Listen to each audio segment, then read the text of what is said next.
Shall we begin?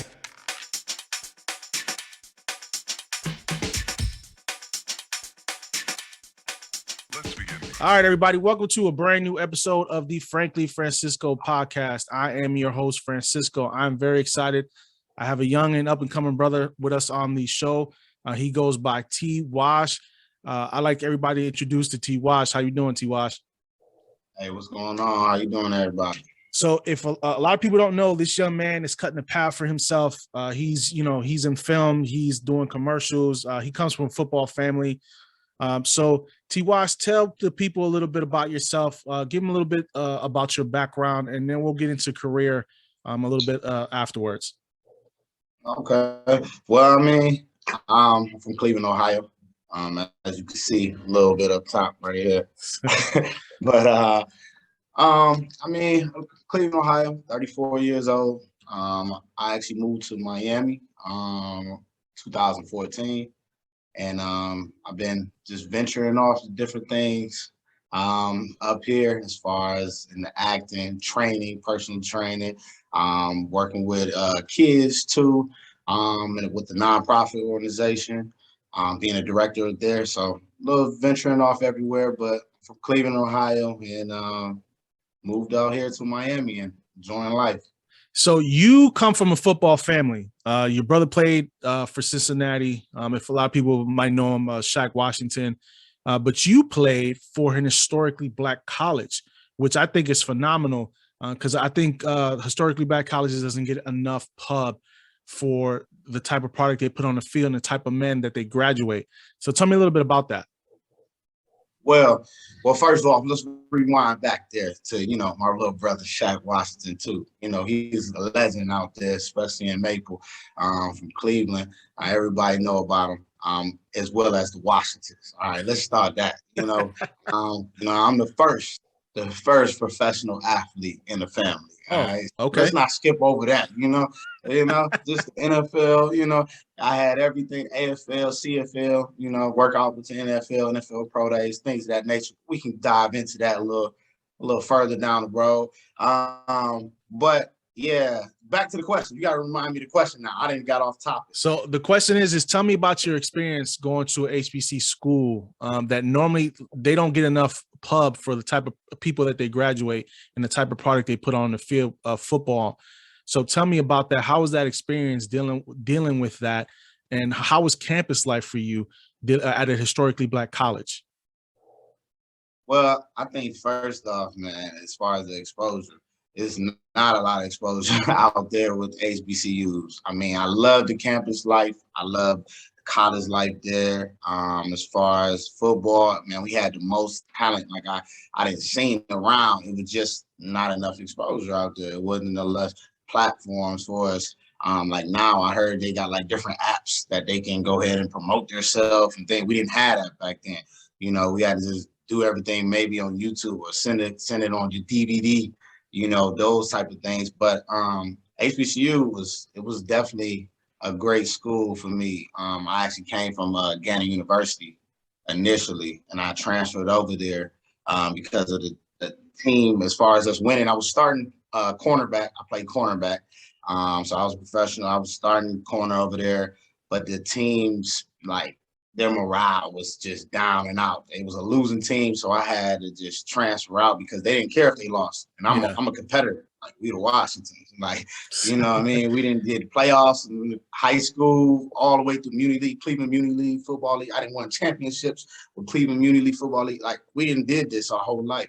So for people that wasn't athletic like that and felt like they wasn't a competitor and competing every day, I had to leave that. So when I went to the HBCU, it was like a culture shock, like from going to Gannett University. But it reminded me of Cleveland. It was just like HBCU, it's like high school, like everybody cool, everybody know where everybody know where the party's at and things like that. But as far as the football wise, I feel like we had a lot of talent. And if we had a lot more scouts that come out there, I think it would be a totally different ball game because we had to actually go. Like, my pro day was at Kent State, and I actually got in from my dude that go to Kent State.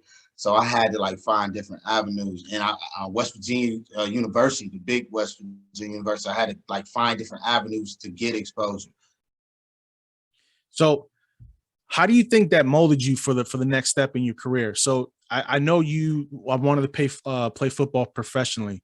So going from program to program, trying to find where you fit in and trying to show your talents, how did that mold you for the next step to get you to that next step to trying to play professional?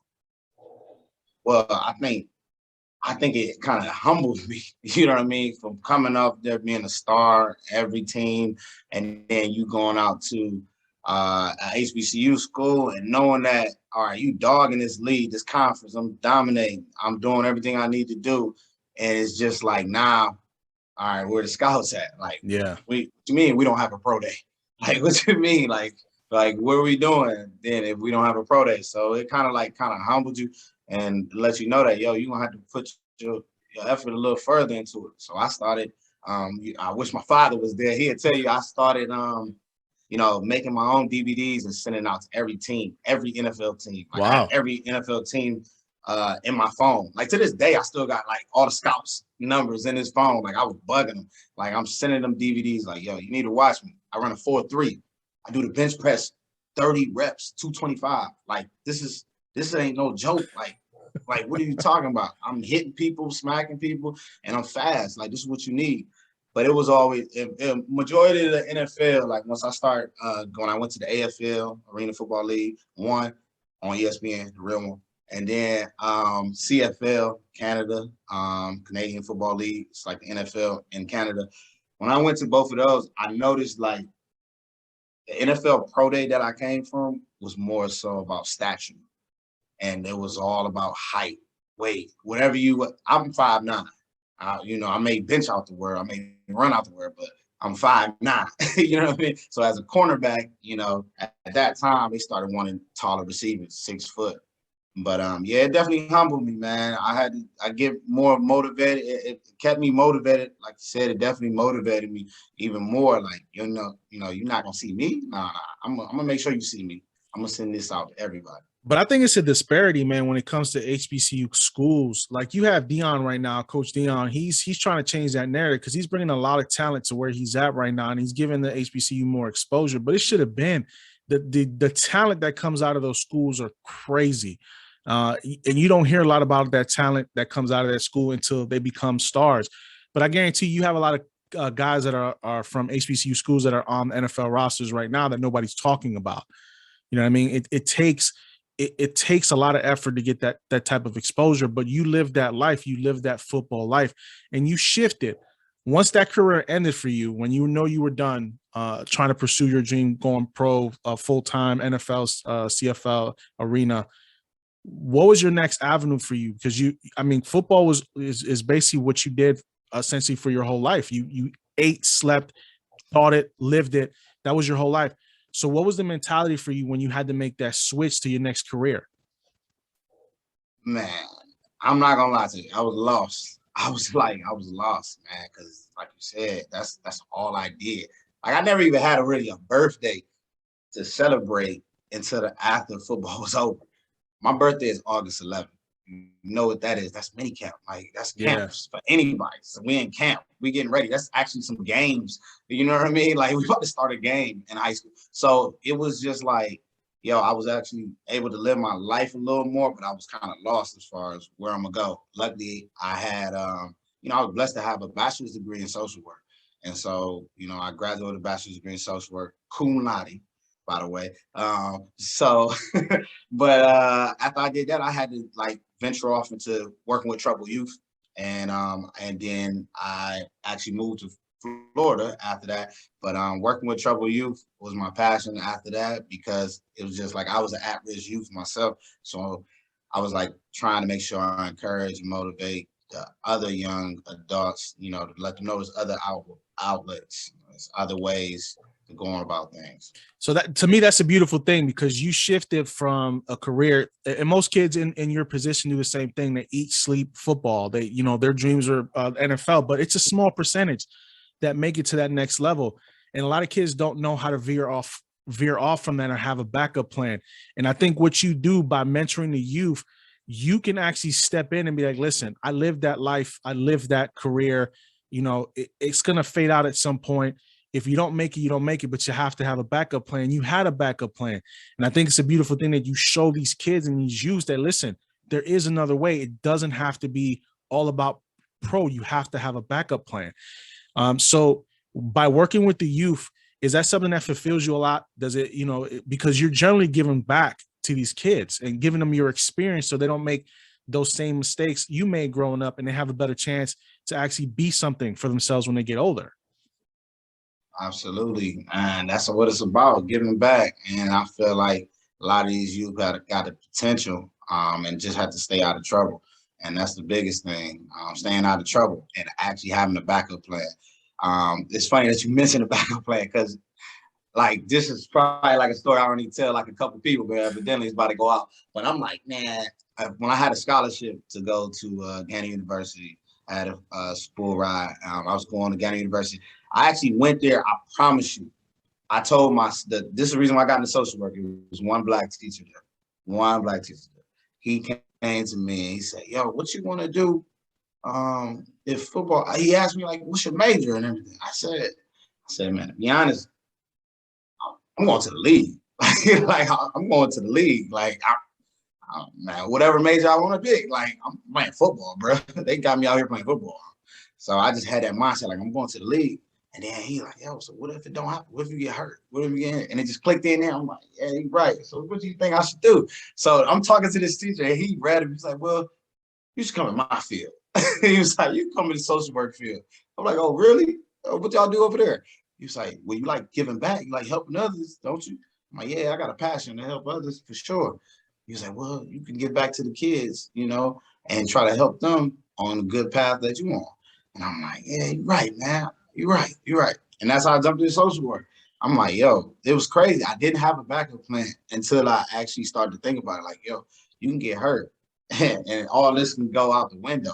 And that's exactly what happened. Tore my hamstring working out with the CFL and the AFL I was playing with. And then I had the workouts with, like I said, Jason Garrett's father, Jason Garrett, the real Jason Garrett. And it's just like, yo, anything can happen. And it did happen.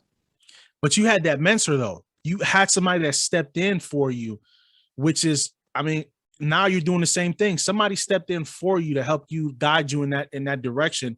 And now you're giving back and doing the same thing for those kids. And I congratulate you on that, man, because there's not a lot of people after trying to pursue a career like that wants to give back. People get bitter and they don't want to, they didn't realize their dreams. So they're bitter all the time. But you turn that around, man, and you're starting to build on top of what you're doing now.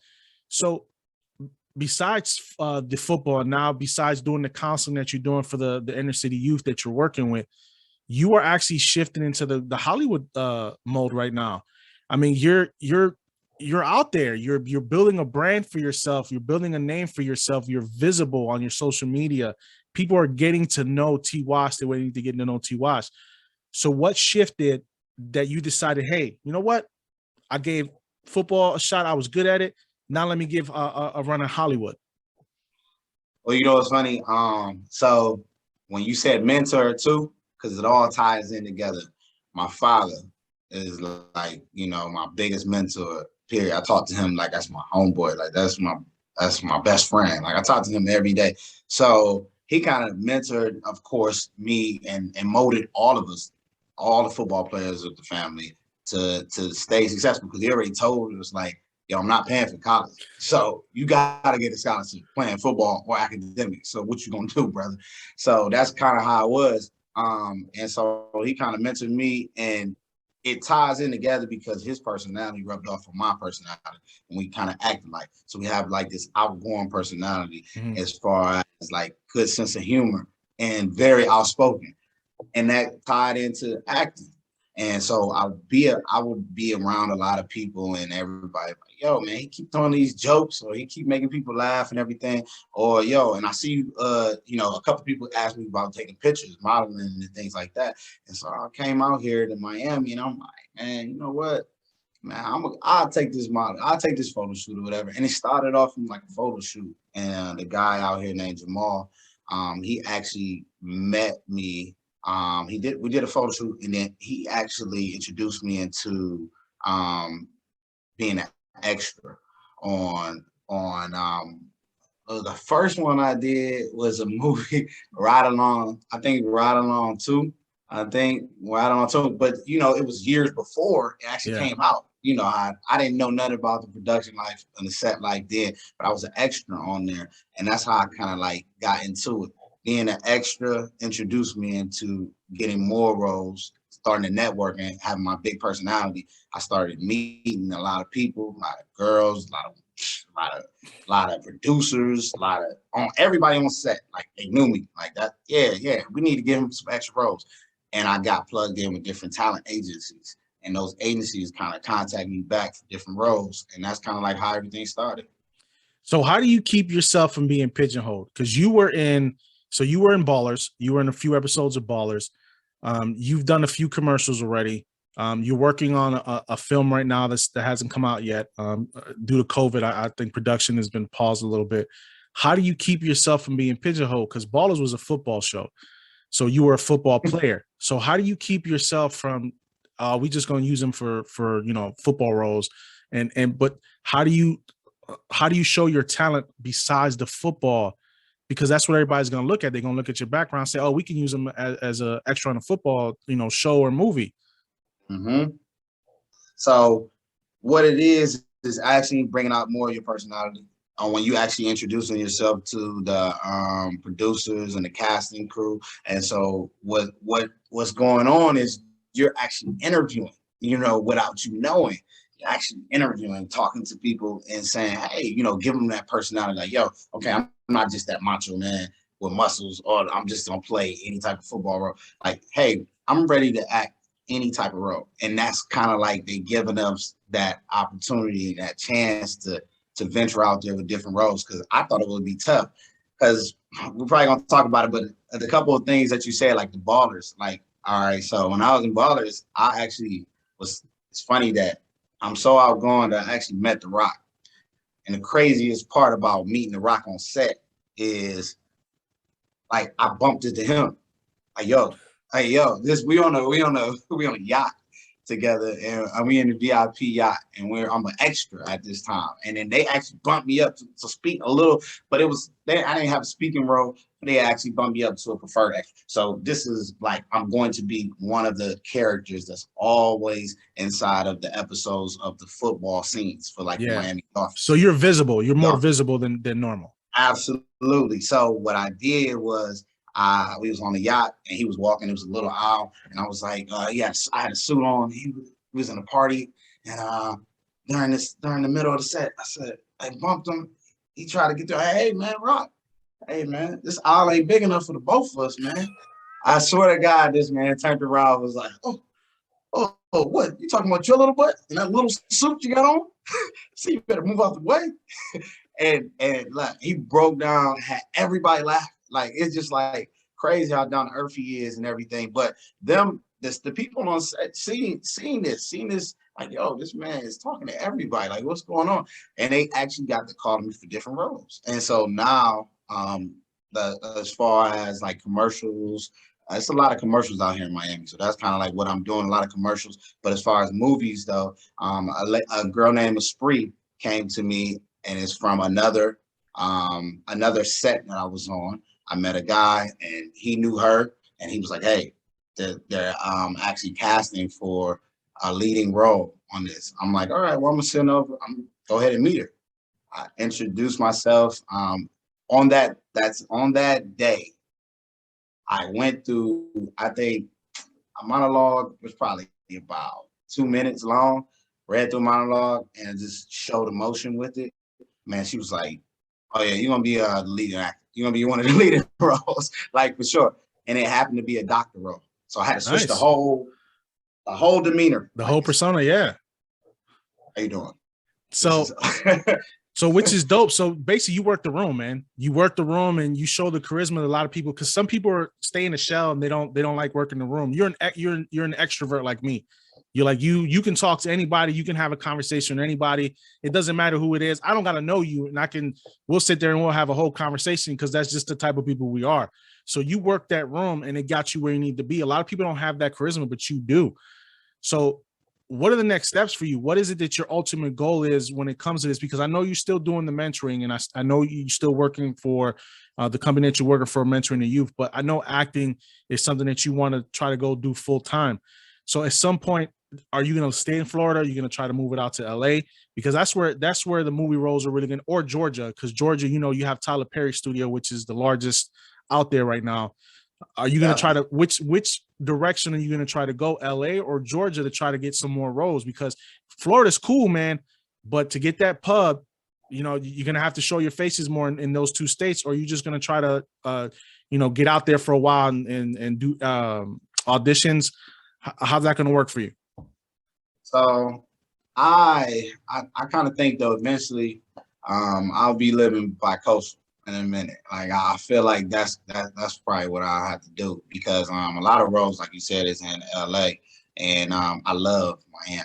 So it's just like I love Miami. Like I can fly out there and do some roles, and then I might have to have another little place out there in LA. Like that's the only thing that I'm thinking about right now, because like you said, a lot of the roles are in LA and Atlanta. But for right now, I want to focus on probably getting into acting school, to actually taking a class or two.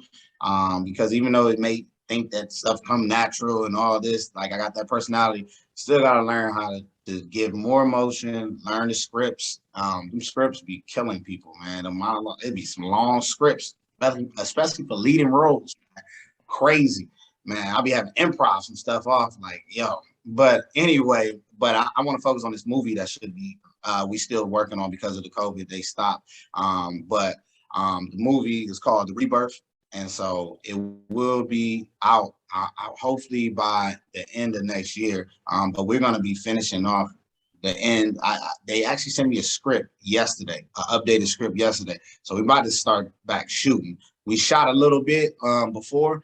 If you go to my page on Twash 21, I got a lot of the highlights on there, as far as we had like a little bit of the movie come out. I want to say a little small trailer before the actual movie is completed. So we had like a small trailer, like to give it out there to them big name, maybe Tyler Perry pick it up, or BT. Now, hopefully somebody like that picks up the pitch, and then we can go from there. But hopefully that movie turns out good for me, man. That's what I'm banking on, that. And I still talk to a couple of agents to try to get me out there with more commercials to get in the field more. I mean, so are you signed? So are you signed to an agency already? Is there an agency you're signed to? You know what's funny? Out here in Florida, it's good. You can be with multiple agencies. So I'm with a couple agencies that looks for different talent, different modeling talent agencies, and a different agent too as well. So you can be with multiple. So, but how about LA though? Have they told you anything about that? How that works out there? All right. So LA, they big on the SAG, like SAG. So you got to have like a certain amount of roles, a certain amount of speaking lines in order to get SAG. And then they make the most money in those SAG projects. Right now it's non-union for me. And so that's what I'm focusing on, trying to get more roles so I can get SAG. You have to complete a certain amount of roles in order to get. Yeah, I believe the minimum for SAG is, I think for minimum for a role, SAG is like $60,000. I think that's the minimum pay for a role out there in California when you're under SAG.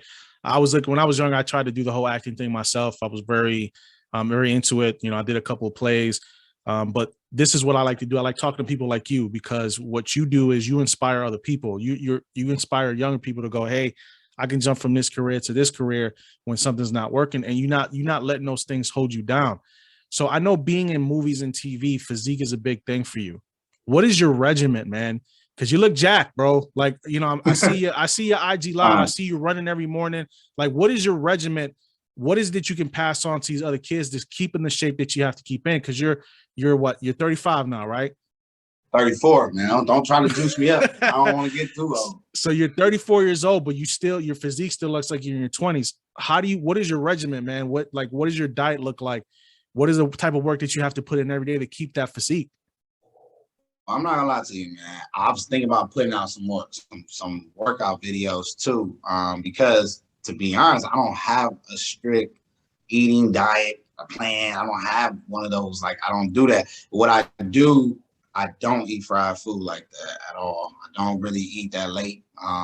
But majority of I want to say how I live my lifestyle, my regimen will probably be working out consistently 4 days a week. I run 3 days a week. So that kind of like, it kind of like if I eat something bad, kind of like I'll weigh it. All right, I'm still gonna work out 4 times a week. You know what I mean? And then the normal stuff, protein, man, all natural stuff. But when I say natural, I mean no steroids or no things like that. Like I'm using straight protein. You know what I mean? So natural stuff. It's a lot of people out here. I have to mention that because a lot of people out here that's ripped and everything using steroids. Right? Like, nah, that ain't how it's gonna happen. But yeah, man, the eating, I don't really even watch the way I eat as much. There's no fried food and no eating real late. And I work out, like you said, I work out all the time, 4 days a week. I'm running 3 days a week. Yeah, just nonstop with that, consistent. I mean, I work out. I'm a football player. You know what I mean? That's just natural. Yeah, well, some of these guys, when they get done playing football, they get the weight on. You know what I mean? They start eating junk food and put that weight on it. They eat a lot of the stuff they couldn't eat when they were playing professionally. So, you see it like basketball players. These guys get a bunch of weight once they're done playing because they don't have to stay in that top physical form anymore. But in the type of business that you're going into, Hollywood, physique matters. Face matters. How you take care of yourself matters. Miami. Yes, yes, especially Miami. And then with the melanin in your skin, it actually works out better for you because you can handle that Miami sun. You got some folks who are living down there that look like straight leather because their skin can't handle it. But us having the melanin in our skin, we can handle that sunlight. You understand where I'm coming from? We can handle that tone on the skin. Moving forward for you, I know you want to do bi-coastal. You're gonna have to go back. You're gonna have to go back and forth because you're not gonna give up that Miami lifestyle. You like that Miami lifestyle for you. But is there between that? Because you got to think about it too. Now, Cali have all them type of natural disasters. In Miami, we only have one.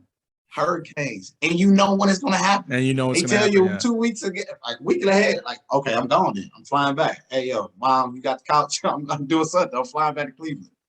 So if you have to do that, and you have to be LA for long periods of time, you got to find that balance, man, because all that flying back and forth, man, that can get to you going back and forth. So are you ready working on that mindset? Like, listen, if I want to further my career, I know I'm going to have to make some sacrifices down the road. It's just the way it is. You might have to be in LA for 6 months, 7 months, trying to find work. Your managers, are going to try to find you work out there as well. And you're going to have to fly out. And don't get me wrong. If some of these companies want you, they'll fly you out there. You don't have to worry about paying for it yourself. They will put you up in a hotel and they will fly you out there. But you have to hit the ground running out there. So how are you making more connections for yourself? Are you using social media to connect to other people? How are you making those connections that's going to help further your career? Because it's all about collaboration. Like I'm collaborating with you right now. So what avenues are you using to try to connect those to those people that can help you take that next step? Oh, it's a lot of social media, of course, a lot of social media. And then I have a lot of people that's actually in Cali and in Atlanta that I have to submit different auditions, different roles for. And I have actually one of the little managers is actually in Atlanta, and I have a couple actors that I know in Cali. And so every time they get a role or they talk to a producer or they talk to anyone that's a talent agent, they always try to bring me along with it. So, I mean, I kind of like know different agents out there too. So I kind of like talk to them already. So it's just like you said, getting there. It's like getting there is gonna be everything because I had a couple auditions in Cali. I just couldn't go they wanted me to go like they'll give you a call and they'll say, hey, Terrence, I need you to come out here tomorrow, or I need you to come out here in 2 days for 7 days. You know what I mean? So like you said, you got to manage your time well because now you're working too, and so you got to pick and choose. But eventually I should be in that. I got a lot of things on my sleeve, so I should be in that range to do what I want to do in a minute. But I love it though. So, and this is what people fail to understand. And a lot of people let their pride get in the way when it comes to this stuff. You are allowing people to help open doors for you. A lot of guys, they have this, it's crabs in the barrel sometimes. They have this mentality where I'm gonna just do it on my own. We need help sometimes. And if somebody can get us where we help us open that door for us and get us where we need to be, we need to accept that. And that's what you're doing, man. You're like, nah, if homie want to help me get get an audition, let's do that. You're accepting that help because you know you can pass it on to somebody else. You can do the same thing for somebody else, like the same way you're passing on knowledge to these kids that you're mentoring. It all ties in together, man. So that mentality for you there is there already, which I can appreciate, man. And it's the biggest frustration for me is when you're trying to collaborate people, you're trying to chase people. When they get to a certain point and they get too big, they don't know you no more. They don't want to work with you anymore. But the mentality that you have, I don't think you're ever going to be that way, man, because you're a rising star right now. Your trajectory is up. You're going to be whatever you want to be. You're going to make it however work. But the one narrative that you're putting out there is you need to work for it. It's not going to be handed to you.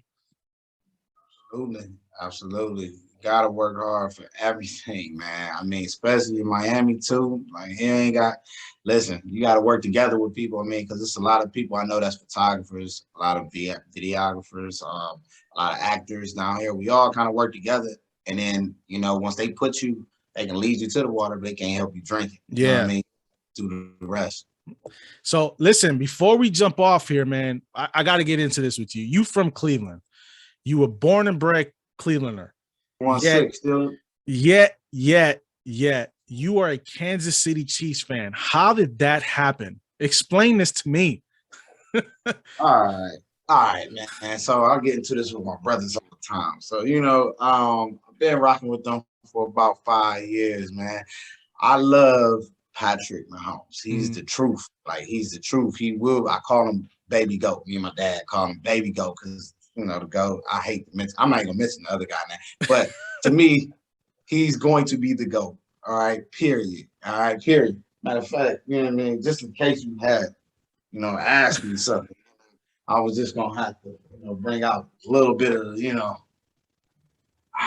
but for real though, I got to root for 2 teams, so I get into it with my brothers all the time, man. They're like, oh no, you root for the Chiefs, I'm like, yeah, I'm from Cleveland, so I gotta, root for the Browns, but if they playing the Chiefs, man, that's my man, Mahomes, man. We're just too great, man. It's just, he's the GOAT, man. I could just imagine something about the GOAT. I could just imagine holidays when you come back going back to Cleveland to visit the family, man, the kind of arguments that you guys would get into. It's got to be hilarious, bro. I ain't gonna lie to you. I don't even bring the jersey home. I don't even bring the jersey home just out of respect from Cleveland. Like, it's tatted on me and I can't come home with the jersey and the hat. And they was playing, the first game of the season. Yeah. I couldn't. I watched with my father. I can't wear the jersey and the hat doing that, man. I can't do that.